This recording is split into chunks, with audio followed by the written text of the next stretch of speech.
আর মুখ্যমন্ত্রী শুভেন্দু অধিকারী বারবার বার্তা দিয়েছেন, আইনের শাসন এ রাজ্যে প্রতিষ্ঠিত হচ্ছে। 2 মাস হয়েছে মাত্র, তার আগেই পাক সার্কাসে বেআইনি নির্মাণ ভাঙার প্রতিবাদে অবরোধ, বিক্ষোভ, পুলিশকে ইটবৃষ্টি, ব্যাপক ইটবৃষ্টি, কয়েক মিনিটের মধ্যে লাঠি পেটা করে রাস্তা সাফ করে দিয়েছিল পুলিশ। আইনের শাসন চলছে, শাসকের আইন নয়, এটা বারবার মুখ্যমন্ত্রী শুভেন্দু অধিকারী বার্তা দিয়েছেন। এবং পাক সার্কাসকে খালি করে দেওয়া হয়েছিল, কারণ পুলিশের হাতে অধিকার রয়েছে, ক্ষমতা রয়েছে, স্বাধীনতা রয়েছে আইনের শাসন প্রতিষ্ঠা করার। আর 18ই মে কি বলেছিলেন মুখ্যমন্ত্রী শুভেন্দু অধিকারী দেখুন। পুলিশের সমস্ত বন্ধুদের বলবো, বিএনএস যা বলেছে, আপনাকে ট্রেনিং পিরিয়ডে যা বলেছে, আপনার সুপিরিয়র যা অর্ডার দেবে অন স্পট আপনি চিন্তামুক্ত হয়ে করবেন। কে কোন দল করেন, কে কোন ধর্মের লোক, কে কোন সম্প্রদায়ের লোক, কে কোন প্রভাবশালীর ক্লোজ লোক, তার এগেনস্টে অ্যাকশন নিতে গেলে 5 বার ভাবতে হবে। আপনারা এই চিন্তা মুক্ত করুন। আর পাক সার্কাস সহ যেখানে যেখানে বিগত দিনে এই ধরনের ঘটনা ঘটিয়েছেন, আপনারাও কান খুলে শুনে রাখুন, এটা আপনাদের শেষ ঘটনা। এরপরে আর কোনো এই ধরনের অ্যাকশন আমরা করতে দেব না। যদি করেন, আমার থেকে খারাপ কোনো পুলিশ মন্ত্রী হবে না। আর দেখুন পালা বদলের পর কি হলো, বদলের বাংলায় পুলিশেও বদল হলো, প্রতিবাদের নামে গুন্ডামি দিন শেষ হয়েছে।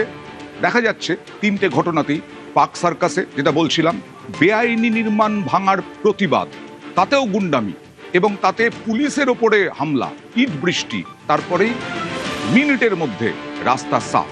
আসানসোলে অশান্তির চেষ্টা, হিংসা ছড়ানোর চেষ্টা, সেখানেও পুলিশ, কেন্দ্রীয় বাহিনী একেবারে আইনের শাসন সাফ করে দেওয়া হলো, অশান্তির চেষ্টা করতে দেওয়া হলো না। কালকে হুমকি, গোটা রাজ্যে নাকি 1 কোটি মানুষ প্রতিবাদে নামবেন, বিমানবন্দর চত্বরে মসজিদ সরানো যাবে না। প্রতিবাদের নামে গুন্ডামির দিন শেষ।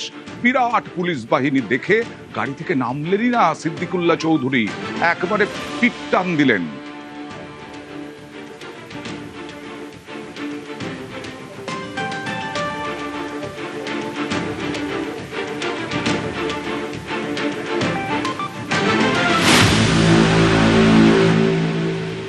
ভারতে সংবিধানে ধর্ম পালনের স্বাধীনতা রয়েছে, সব ধর্ম পালনের স্বাধীনতা রয়েছে, কিন্তু ধর্মের নামে গাজোয়ারির স্বাধীনতা নেই। আইনজীবী ওসমান মল্লিক কি বলছেন দেখুন।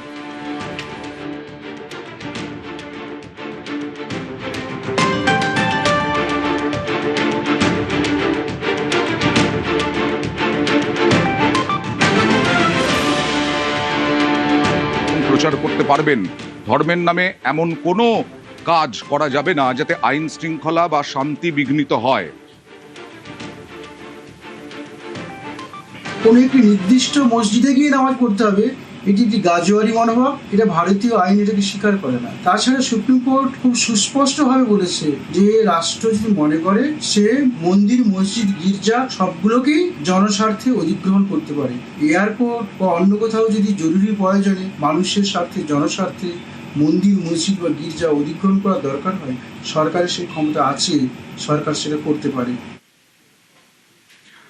আর সিদ্দিকুল্লাহ চৌধুরীকে পুরোপুরি ধুয়ে দিলেন একেবারে পীরজাদা তোহা সিদ্দিকী। তিনি বললেন আর কেউ ফাঁদে পড়ছেন না সিদ্দিকুল্লাহ চৌধুরীর। দেখুন কি বললেন।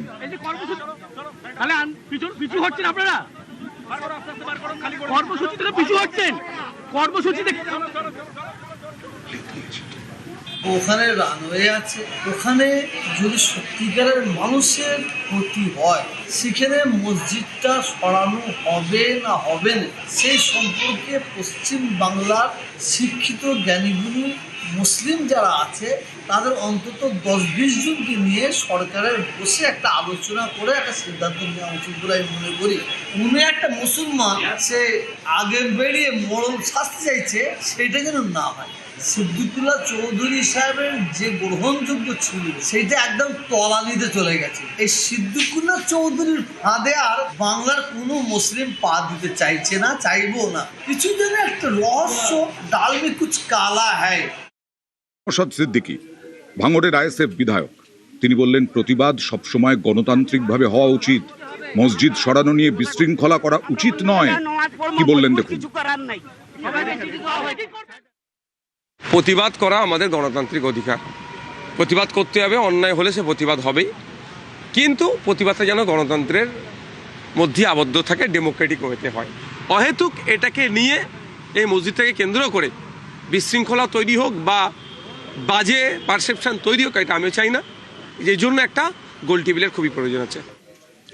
উন্নয়নের কাজে বাধা আর বরদাস্ত করবে না বাংলার মানুষ, মন্ত্রী অগ্নিমিত্রা পাল তোপ দাগলেন।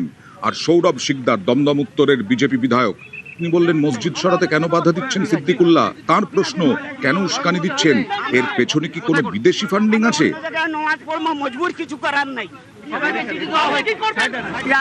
রাজনীতির জায়গায় করা দরকার, কিন্তু ডেভেলপমেন্টের কাজে যদি কেউ বাধা দেয়, যেটা করে এসেছে সিদ্দিকুল্লাহ চৌধুরী এবং টিএমসি লাস্ট 15 ইয়ার্স, এগুলো বাংলার মানুষ, আমরা তো কেউ নেই, বাংলার মানুষই বরদাস্ত করবে না।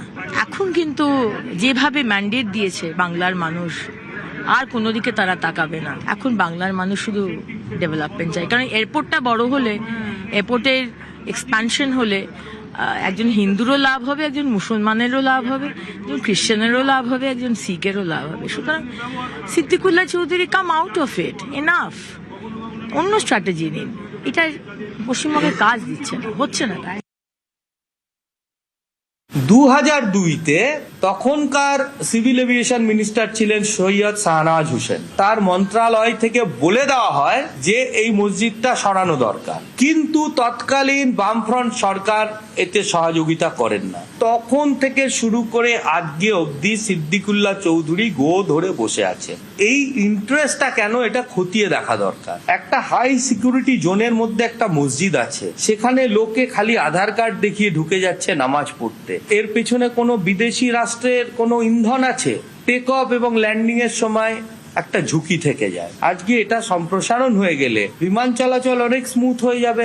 আন্তর্জাতিক বিমানের সংখ্যা বাড়লে খালি যাত্রীদের সুবিধা হবে তাই নয়, কর্মসংস্থান হবে অনেক। উনি তো বেসিক্যালি ধর্মের দোকান চালান, ধর্ম ব্যবসায়ী। তো আজকে ওনার দোকান যাতে ঠিক করে চলে, তার জন্য লক্ষ লক্ষ কোটি কোটি মুসলিম ভাইদের আইন ভাঙার জন্য উস্কানি দেওয়াটা কিন্তু আইনের চোখে অপরাধ। কেন্দ্রীয় শিক্ষা প্রতিমন্ত্রী সুকান্ত মজুমদার, তিনি বললেন তৃণমূল সরকার এর আগে সব বরদাস্ত করলেও বিজেপি সরকারের আমলে এসব চলবে না। আর বিজেপি সভাপতি শ্রমিক ভট্টাচার্য এবং সাংসদ শ্রমিক ভট্টাচার্য, তিনি বললেন বাবরের সরকার নেই, গতকালই কড়া প্রতিক্রিয়া দিয়েছিলেন তিনি। দেখুন, সিদ্দিকুল্লাহ সাহেবকে এটুকুই বলবো যে এখন কিন্তু আগের সরকার নেই। এর আগে যখন তসলিমা নাসরিনকে বিতরণ করার জন্য সিদ্দিকুল্লাহ সাহেব এরকম মৌলবাদীদের দল নিয়ে নেমেছিল, তখনকার সরকার কিন্তু আদর করেছিল। মমতা বন্দ্যোপাধ্যায়ের সময় তো লাড্ডু খাওয়ানো হতো, এই সরকার কিন্তু অন্য কিছু খাওয়াবে। তখন কিন্তু পেছনে যদি লাঠির বাড়ি পড়ে, তখন কিন্তু আমাদেরকে বলবেন না, আমাদেরকে বলতে আসবেন না। উন্নয়নের কাজে মন্দির হোক কিংবা মসজিদ হোক, সেটাকে রেখে দেওয়া যাবে না। যদি এয়ারপোর্টের ভিতরে ওটা কোনো মসজিদ না হয়ে যদি হনুমানজির মন্দির হতো, তাহলে আজকে সরকার যা করছে সেটাই করা হতো। ভগবান আল্লাহ এরা তো সর্বত্র বিরাজমান, যে কোনো এক জায়গায় গিয়েই সাল্লাল্লাহু আলাইহি ওয়াসাল্লামের দিকে তো হাত তুললেই হয়। এটা মনে রাখবেন, যেই যা করছেন, যে এখন আর বাবরের সরকার নেই।